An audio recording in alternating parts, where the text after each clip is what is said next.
Hello friends, आपका अपने Rekha Narayan women and baby care channel में बहुत बहुत स्वागत है। आप सब लोग बहुत अच्छे होंगे, खुश होंगे। और जो महिलाएं प्रेग्नेंट हैं और उनका 9वां महीना शुरू हो गया है, तो उनको ऐसी अपनी कौन सी डाइट फॉलो करनी चाहिए जिससे कि उनकी डिलीवरी जो है नॉर्मल हो। आज का हमारा यही विषय है कि आप अपनी डाइट में ऐसी कौन सी चीज़ें बढ़ा लें जिससे कि आपकी डिलीवरी जो है नॉर्मल हो। इससे पहले जो मेरे चैनल पर नए हैं, मेरे चैनल को सब्सक्राइब कीजिए, बेल आइकन जरूर दबाएं ताकि सबसे पहले नोटिफिकेशन आपको मिल सके। तो बात करते हैं 9वें महीने की। बच्चे का आकार भी पूरा हो चुका है, वजन भी बहुत बढ़िया है और डिलीवरी का टाइम जो है नज़दीक आ गया है। कभी भी डिलीवरी हो सकती है। तो इस समय आपको कौन सी ऐसी डाइट है जो फॉलो करनी चाहिए जिससे कि बच्चा जो है इजीली बाहर आ सके और जो आपको जो है शरीर में पेन भी कम हो, दिक्कतें भी कम हो। तो आज हम आपके लिए वही एक चीज़ें लेकर आए हैं। तो इसमें अपना पहला आता है हल्दी। हल्दी दर्द निवारक है, एंटीसेप्टिक है। इस समय आपको कॉन्स्ट्रिक्शंस महसूस हो सकते हैं जिसमें कि आपके कूल्हों में दर्द, कमर में दर्द, बैक साइड पूरी आपकी पेन करती है, पैरों में दर्द होता है 9वें महीने में बहुत ज़्यादा। तो अगर आप हल्दी अपनी जो है डाइट में शामिल करते हैं तो ये बहुत फ़ायदा देती है। इस समय आपको लेनी कैसे है, दूध में आप हल्दी ले सकते हैं। अगर कच्ची हल्दी लें तो उसको अदरक की तरह उबालें, बहुत फ़ायदा देती है।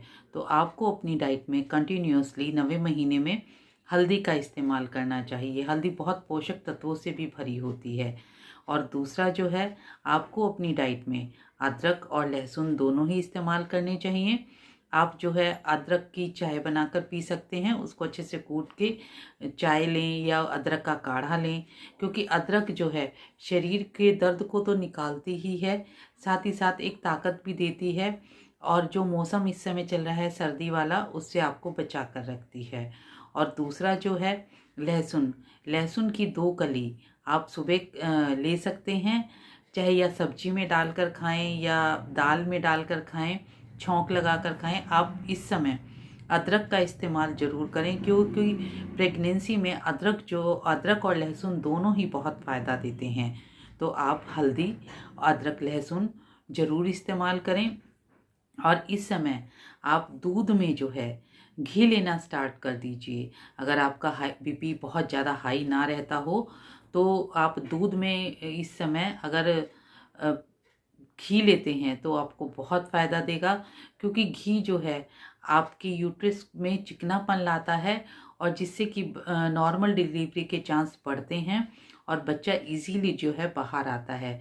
इसको आपको रात को ही लेना है। आप उसमें हल्दी भी मिला सकते हैं और साथ ही साथ इसमें घी डाल दीजिए, आधी चम्मच, 1 चम्मच, जितना आपसे इजीली खा पिया जाए।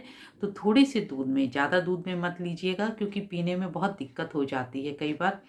थोड़े से दूध में अगर आप हल्दी लेते हैं और घी लेते हैं तो बहुत फ़ायदा देगा।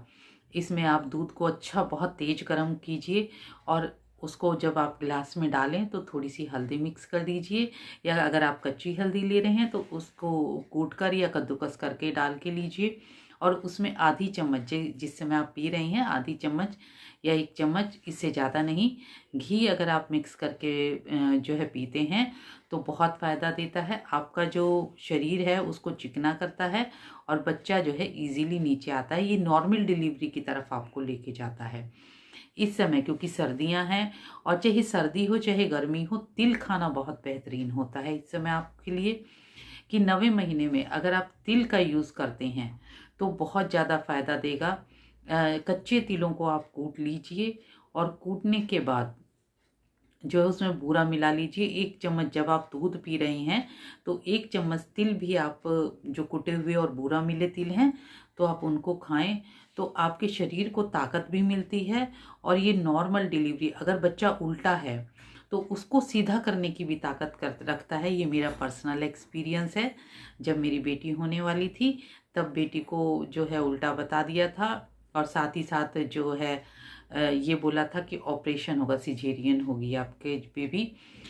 तो उस समय मेरी मम्मी ने मुझे ये नुस्खा बताया था और मैंने इसको किया था। लगभग 1 हफ्ते में ही मेरी डिलीवरी नॉर्मल और मेरा जो बेटी है वो बिल्कुल सीधी हो गई थी। तो ये आजमाया हुआ मेरा पर्सनल एक्सपीरियंस है जिसको मैं आपके साथ शेयर कर रही हूँ। और अक्सर तिल, सभी लोग बताते हैं कि तिल खाने से जो है बच्चा जो है अपनी पोजीशन पर आ जाता है और कोई दिक्कत नहीं होती। अब बात करते हैं अजवाइन के लड्डू की। अजवाइन की तासीर जो है गर्म होती है। ये नॉर्मल डिलीवरी में बहुत ज़्यादा हेल्प करती है क्योंकि हम इसको भिगो कर भी रखते हैं पहले से घी में डिलीवरी के बाद खाने के लिए। लेकिन अगर आप 9वां महीना शुरू होते ही अजवाइन के लड्डू खाते हैं तो बहुत बेनिफिट मिलेगा और ये नॉर्मल डिलीवरी की तरफ जो है आपको ले जाएगा। और अगर डिलीवरी के बाद भी आप अजवाइन के लड्डू खा रहे हैं तो ये बहुत फ़ायदा देता है शरीर को। शरीर में गर्माहट लाता है, ताकत लाता है और शरीर के अंदर जितनी गंदगी होती है डिलीवरी के बाद जो निकलनी चाहिए वो अजवाइन में इतनी ताकत होती है कि वो शरीर से गंदगी जो है पूरी निकाल देती है। अब आपको एक काम और करना है कि आपको गुनगुना पानी कई बार पीना है। गुनगुना पानी पीने से भी बहुत ताकत मिलती है शरीर को। जो शरीर में पेन होता है इस समय, वो जो है पेन दूर होता है और आपको नॉर्मल डिलीवरी की तरफ जो है लेके जाता है। तो कुछ छोटी छोटी चीज़ें हैं, यदि आप इनको करते हैं 9वां महीना शुरू होते ही तो आप देखेंगे कि आपकी डिलीवरी भी नॉर्मल हो गई है और आपको बेनिफिट भी पूरा मिला है। अब बात करते हैं खजूर की। खजूर यदि आप अपनी डाइट में शामिल करते हैं, दूध जब आप उबाल रहे हों तो उसमें 1 या 2 दाने खजूर के डाल दीजिए और फिर जब वो अच्छे से अपना कस छोड़ दे तब वो खजूर जो है उसको निकाल कर आप खा लीजिए और दूध ऊपर से पी लीजिए। तो इसमें आपको बहुत फ़ायदा मिलता है क्योंकि खजूर की तासीर भी गर्म होती है और ये नॉर्मल डिलीवरी के लिए आपको तैयार करता है। तो ये आज मैंने जो चीज़ें आपको बताई हैं, जो भी आपके पास अवेलेबल हों, आप उनको खाएं और अपनी डिलीवरी को नॉर्मल ले जाएं क्योंकि नॉर्मल डिलीवरी होने से शरीर भी बहुत स्वस्थ रहता है।